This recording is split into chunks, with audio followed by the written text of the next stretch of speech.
Meus irmãos, boa noite. Que Jesus nos abençoe, nos dê sua paz, que ela possa nos envolver nesta noite. É sempre uma alegria renovada participarmos de uma reflexão em torno da doutrina espírita. Hoje, a temática do Livro dos Espíritos, segunda parte, capítulo 1, que trata dos espíritos, da origem, da natureza dos espíritos, que trata da ambiguidade dos espíritos, da ordem, dos anjos e dos demônios, e também do perispírito. Com certeza daria espaço para que pudéssemos fazer um seminário, porque aparentemente os temas são fáceis, mas na realidade eles são complexos e exigem de nós reflexão para o entendimento do tema que nos é proposto. Antes de iniciar, Kardec pergunta aos espíritos: quais os elementos gerais do universo? E eles respondem: os elementos gerais do universo é o espírito e a matéria. E o terceiro elemento, Deus, o Criador, a causa primeira ou primária de todas as coisas, conforme ele já havia conceituado na questão de número 1 do Livro dos Espíritos. A partir daí, nós temos uma noção. Dois elementos gerais do universo. O Espírito. O que é o Espírito?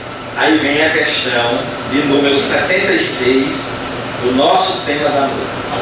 Que definição se pode dar dos Espíritos?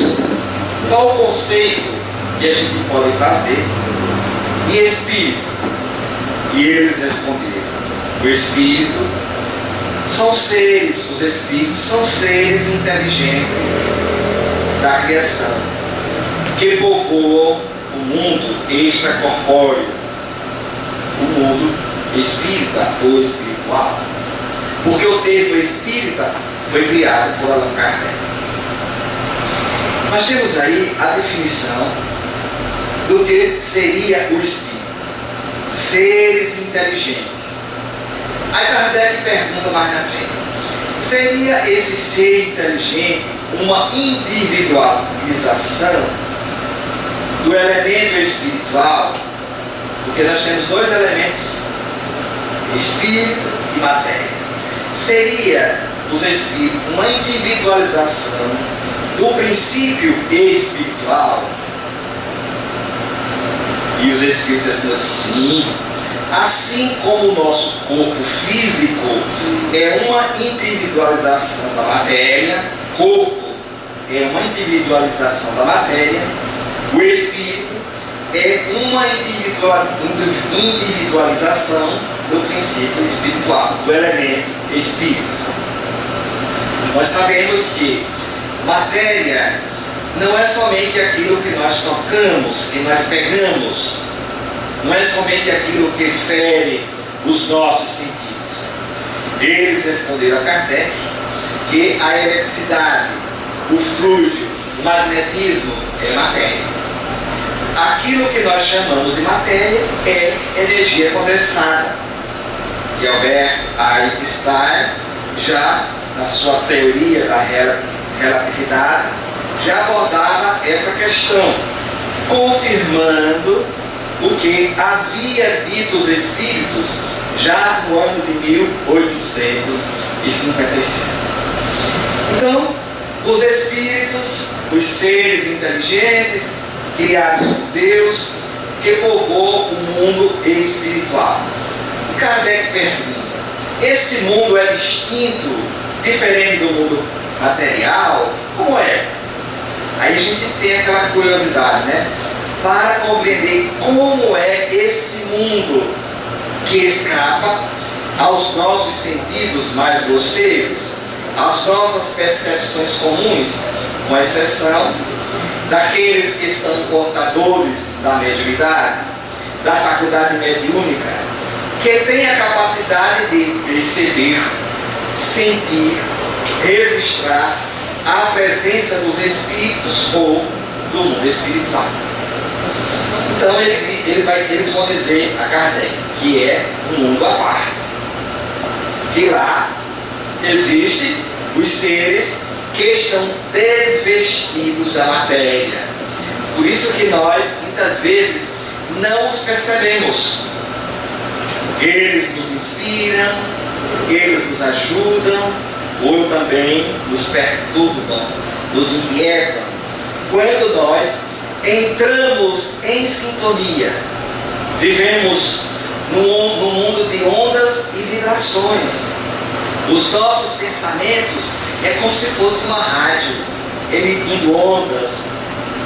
E alguém que está naquela faixa de sintonia vai registrar os nossos pensamentos, vai captar, sendo atraído por nós mesmos. Por isso que vamos ter a companhia dos bons espíritos ou dos espíritos inferiores, perturbados, indicativos. Vai depender da nossa sintonia mental, da maneira como nós estamos pensando, como nós estamos cultivando os nossos pensamentos. Jesus, com muita propriedade, vem nos advertir: orai e vigiai, para não cairdes em tentação. Vigiar o campo dos nossos pensamentos, orar, elevar o nosso pensamento a Deus, às esferas superiores, para manter a sintonia com os bons espíritos, atraindo-os. E Kardec vai dizer no livro dos médiuns: o bom médium é aquele que tem afinidade, que tem a simpatia dos bons espíritos.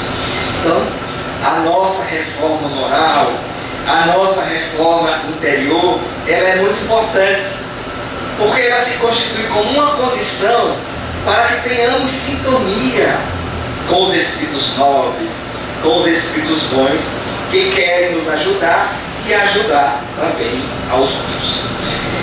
No capítulo 1 da segunda parte, Kardec continua perguntando: esses espíritos, qual seria a sua forma? Eles teriam uma forma?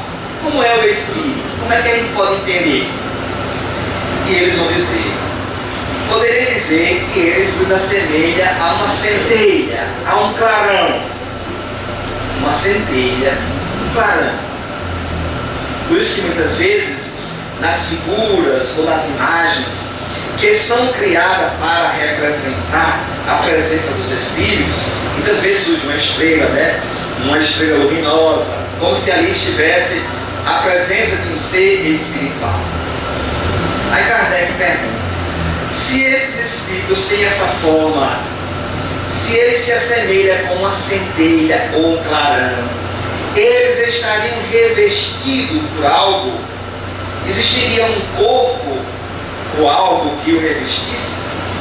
E os espíritos respondem: sim, eles estão revestidos por uma matéria vaporosa, fluídica, semimaterial, que Allan Kardec conceituou como perispírito.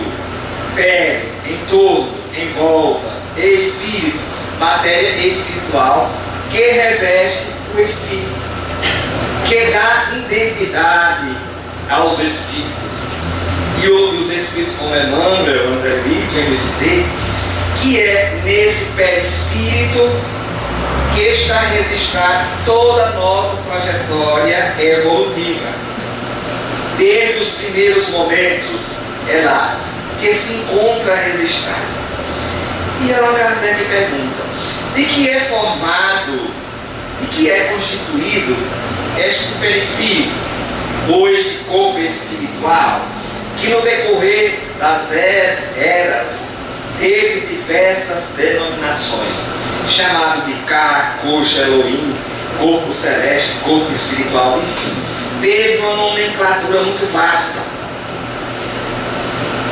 E Allan Kardec pergunta: E esse corpo espiritual, de que ele é constituído? Eles responderam: ele é constituído do fluido cósmico universal de cada um. Aí nos remete a outra questão: fluido cósmico universal. Olha, os Espíritos vão afirmar que todos nós estamos mergulhados neste fluido cósmico universal. A semelhança de peixes que vivem no oceano, nós vivemos mergulhados nesse fluido cósmico universal, que vai constituir, que vai possibilitar a formação das coisas, dos seres, esse fluido cósmico universal. Esse fluido cósmico universal é que dá possibilidade que o Espírito constitua o seu corpo espiritual. E eles vão dizer, mudando de um mundo para outro, ele deixa ali o seu perispírito revestindo-se de outro. Nós sabemos que os mundos assemelham-se a escolas. Nós temos escola de primeiro grau, nós temos escola de segundo grau, de ensino superior, enfim. Nós temos jardim de infância. A Terra seria uma escola ainda primária, né? Uma escola primária, onde nós estamos aqui educando os nossos sentimentos, desenvolvendo a nossa razão, desenvolvendo a capacidade de amar. Queremos, ansejamos fazer o bem, mas estamos ainda engatinhando. À medida em que deixamos mundos como a Terra, passando para mundos de ordem superior, onde o bem predomina e não existe o mal. O fluido cósmico universal daquele mundo é de uma ordem mais superior, mais sutil. Por isso que os Espíritos vêm nos relatar que quando um Espírito de ordem inferior vem nos visitar, eles baixam o seu teor vibratório para ter condições de se relacionar conosco, para que possa também ser percebido. Porque os espíritos de alta hierarquia espiritual, eles também são invisíveis aos espíritos inferiores. Andam no meio deles, circulam e não são percebidos. Porque são do seu perispírito, do seu corpo espiritual tão sutil que não é percebido. Então, esse corpo espiritual, que Allan Kardec chamou de perispírito, é constituído do fluido cósmico universal de cada um. Falando ainda da origem da natureza dos Espíritos, eles vêm nos dizer que nós estamos nessa trajetória evolutiva. E Allan Kardec pergunta, assim como a matéria se transforma, a matéria se modifica, se espessa e volta ao todo, né?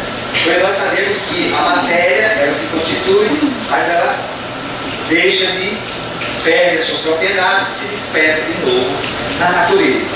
Aconteceria isso com o ser espiritual, com os espíritos? Como é isso aí? Allan Kardec queria penetrar nessa questão para saber se, como é que é? A gente é eterno mesmo, né, para toda a eternidade? Quando? Como foi que a gente foi criado? Questões que surgem, né? Que Allan Kardec já tinha preocupação. Quando? Como? Como foi que a gente foi criado? Os Espíritos disseram, quanto a isso, quanto ao momento da criação, isso ainda é um mistério. O fato é que a gente foi criado, que todos foram criados. Agora, quando, como se deu essa criação? Aí a gente ainda não tem a capacidade de compreender, de entender. Mas André Luiz, trazendo luz a essa questão, juntamente com outros Espíritos, vem nos dizer que o princípio espiritual começa a sua evolução já no reino mineral, onde ele gradativamente vai evoluindo, passando para o reino vegetal, animal, até atingir o homem. Quando ele tem a capacidade de pensar, de discernir, de escolher aquilo que lhe agrada, aquilo que lhe convém, onde ele vai desenvolver o seu livre-arbítrio. Livre-arbítrio. Muitos de nós falamos no livre-arbítrio. O que é livre-arbítrio? Arbítrio, vem de árbitro, da capacidade de julgar. Será que nós temos a lucidez necessária para fazermos julgamentos exatos, coerentes, lúcidos? Aí é uma questão que nos remete ao desenvolvimento da nossa consciência. À medida em que vamos avançando, que vamos progredindo moral e intelectualmente, o nosso livre-arbítrio ele vai aumentando. Aumenta o nosso livre-arbítrio. Por quê? Aumenta a nossa capacidade de julgamento, a nossa capacidade de análise, a nossa consciência, ela sai da consciência sempre desperta ou adormecida, saindo da consciência adormecida para a consciência sempre desperta, enfim, para a consciência lúcida. Mas isso é resultado de uma trajetória de muitos e muitos anos. Nós estamos nessa trajetória. Seres espirituais, criados por Deus, que temos a capacidade de pensar, de questionar, de refletir, de buscar entendermos a nós mesmos, questionando-nos quem somos, de onde viemos, para onde vamos, o que é que estamos fazendo aqui, qual é o nosso povo, destino depois da morte, o que é que nos aguarda. É a filosofia espírita que vem responder essas questões de maneira clara, lúcida, convidando-nos a uma reflexão em torno de nós mesmos e da própria existência.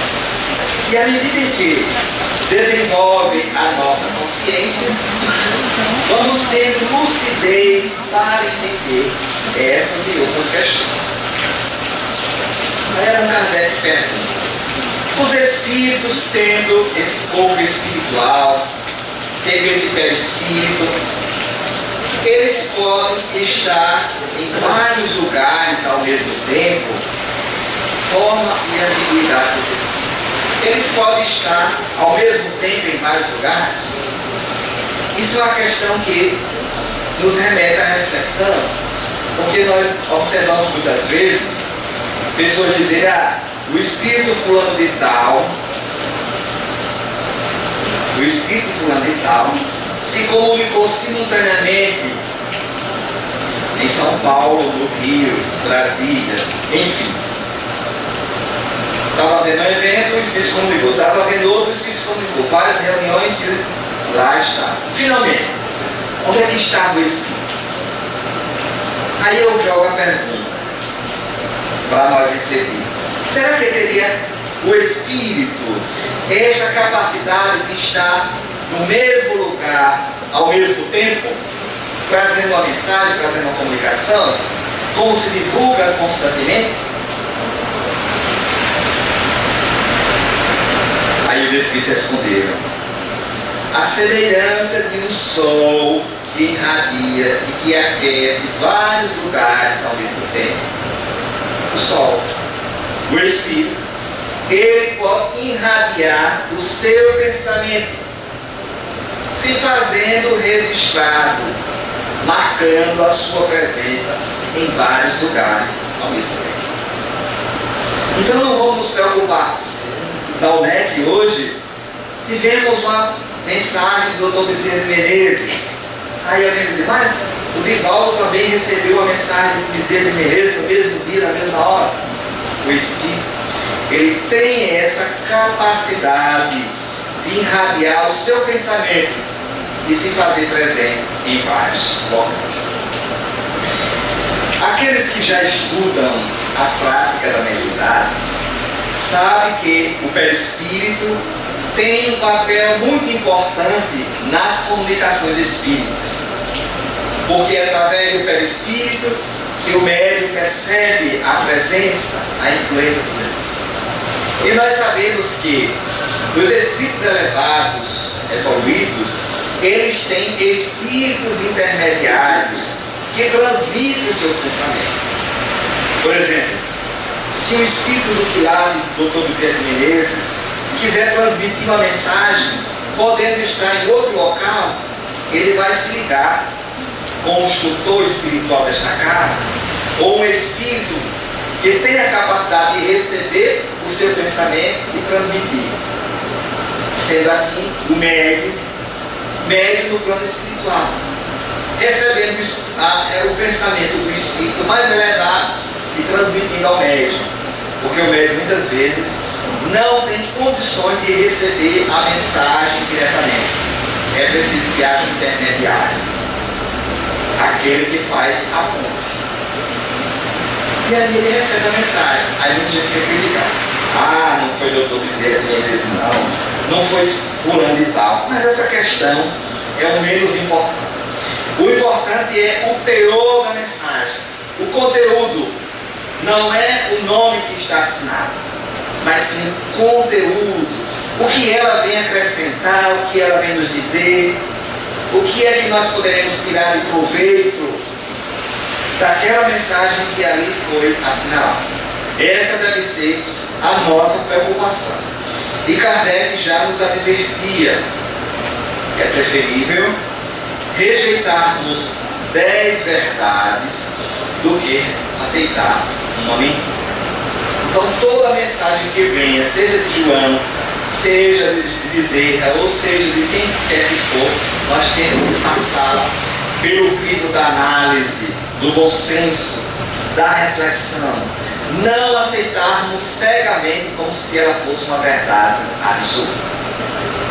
E Kardec fez isso. Quando chegavam as mensagens de vários grupos de estudos, eles caldeavam, ele confrontava uma com as outras e via no princípio da lógica se tinha sentido, significado. Ainda neste capítulo,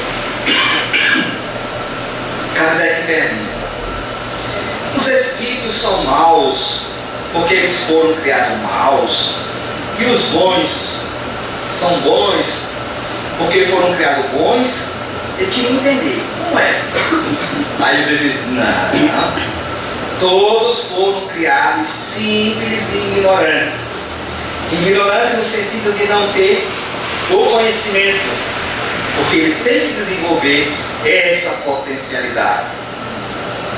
Eles são ignorantes no sentido de não saberem, mas vai ter a oportunidade de desenvolver a capacidade de aprender. Mas eles não foram criados maus. E o que é o mal? Deus criou o mal. Aí a resposta lógica: se Deus é infinitamente bom, porque nós não podemos conceber Deus a causa primeira sem um dos seus atributos, a bondade infinita. Se Deus é bom, ele poderia ter criado o mal, ou o mal é uma consequência da nossa ignorância? A nossa razão, o nosso bom senso vai nos dizer que o mal é consequência da nossa insensatez, da nossa consciência ainda adormecida, ou seja, desperta. É resultado do nosso livre-arbítrio, dos nossos julgamentos equivocados, das nossas ações. Aquilo que nós chamamos mal, que a gente se inquieta, né?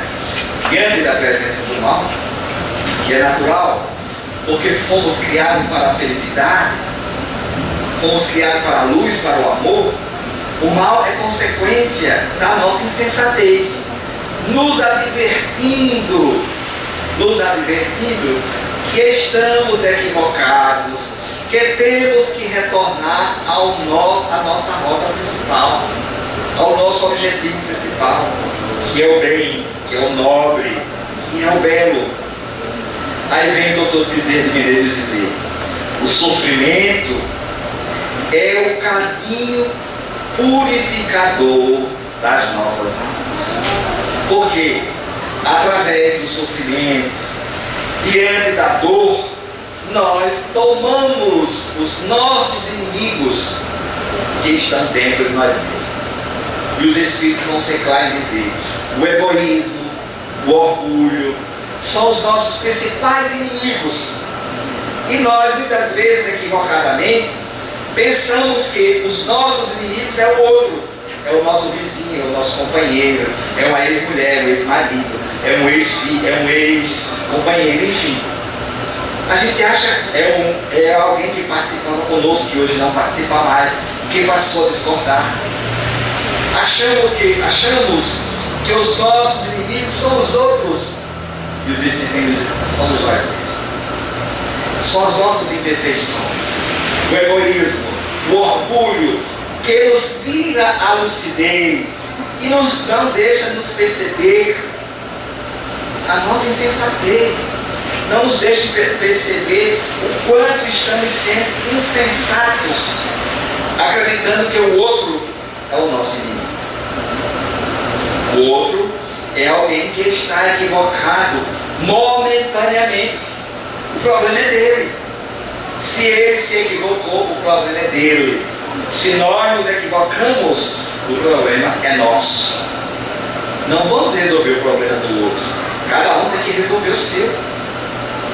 Então nós costumamos, muitas vezes, colocar no outro a culpa do mal que nos acontece, a culpa das aflições que nós estamos passando.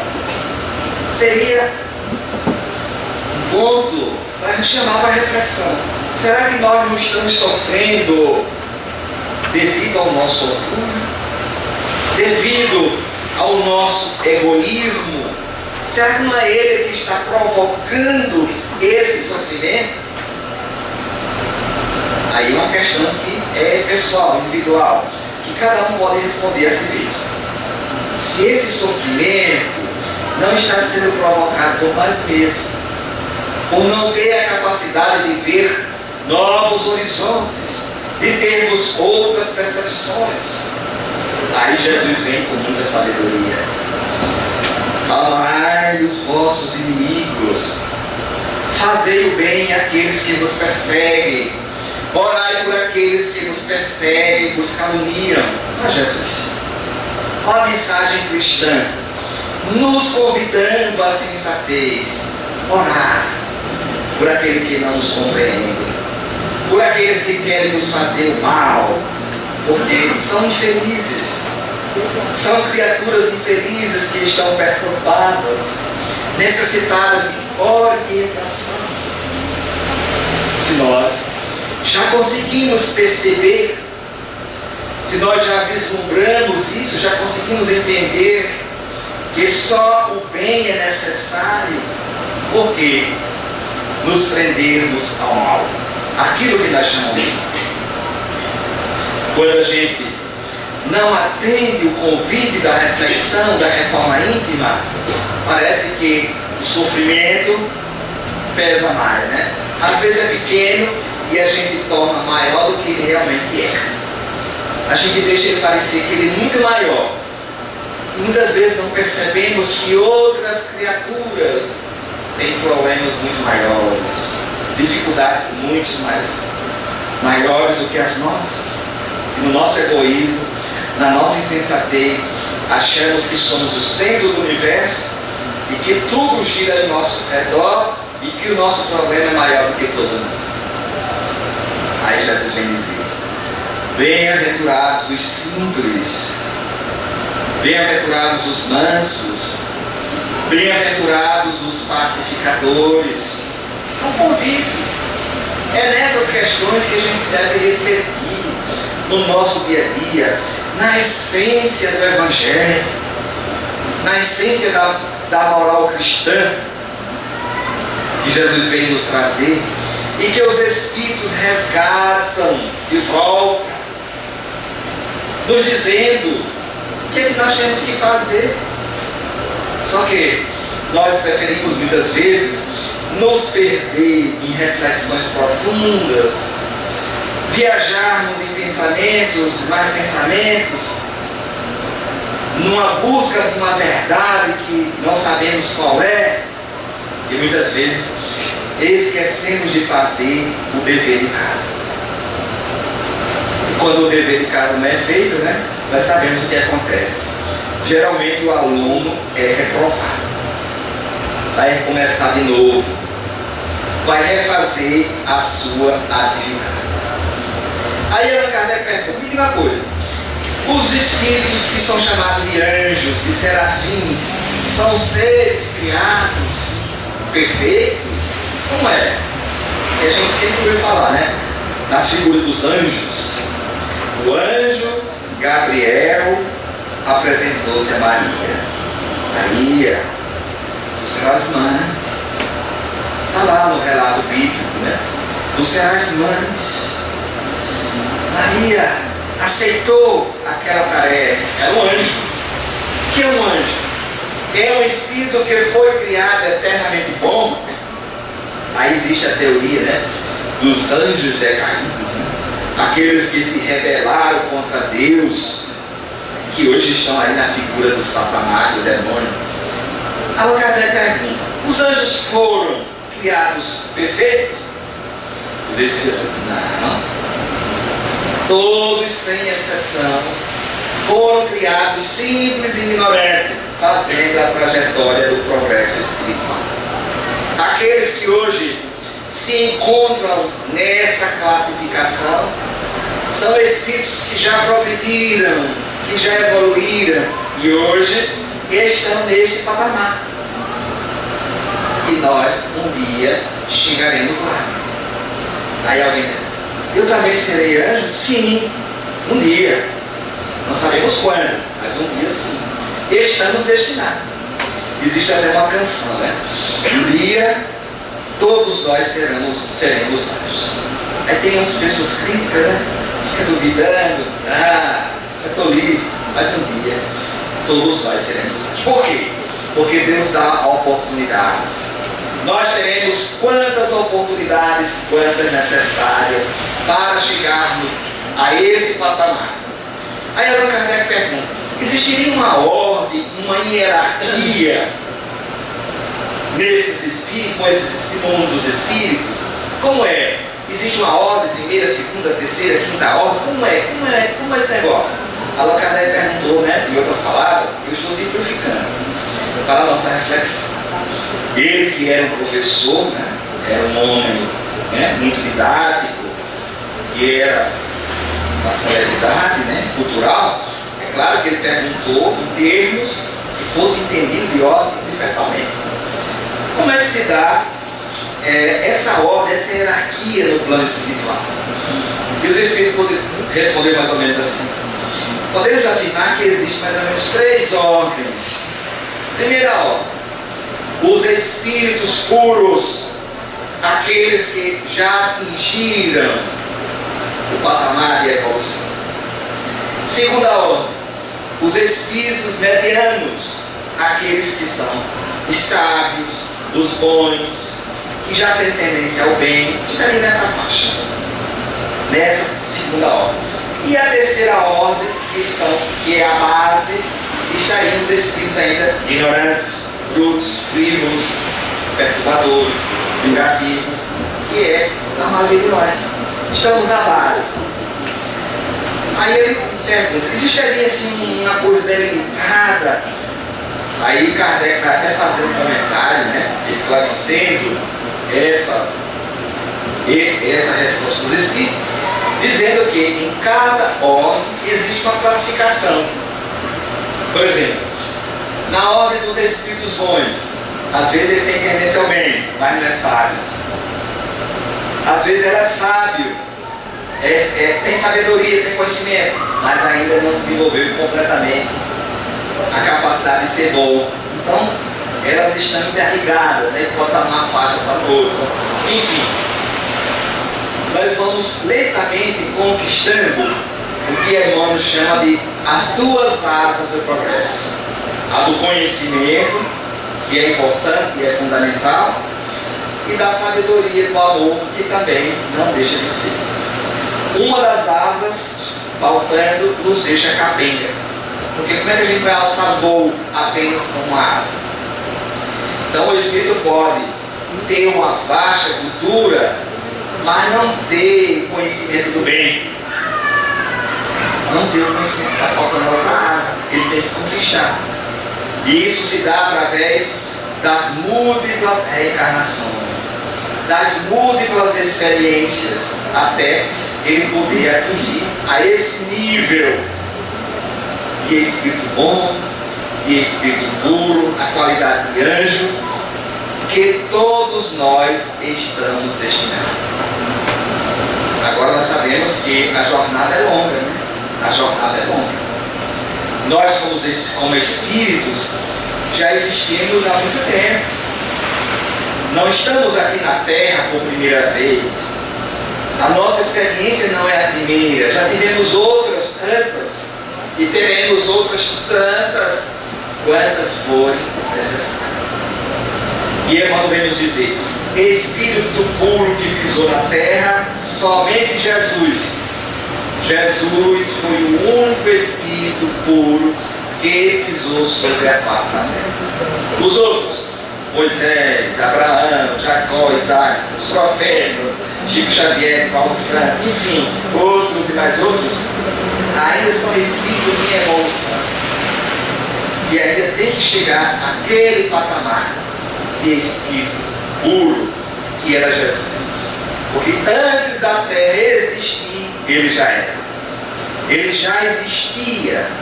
Aí a Luz vem nos dizer que Jesus vai trabalhar como engenheiro na construção do planeta Terra. Ele foi um dos engenheiros que ordenou, que organizou o planeta Terra para que aqui pudesse surgir a vida. E a vida pudesse surgir no nosso sistema. Aí nós vamos ver a alegoria bíblica, né? No princípio era o verbo, né? Enfim, Jesus era o verbo que se fez carne, enfim. Veja, se existem dois elementos gerais no universo, espírito e a matéria, nós é que movimentamos a matéria, nós é que construímos, seja no plano espiritual ou no plano material. Nós aqui estamos construindo. Quando deixamos a carne, que voltamos ao mundo espiritual, os nossos pensamentos, eles vão criar. Nós vamos movimentar, mobilizar os fluidos, que é matéria, a energia, que é matéria, e vamos criar.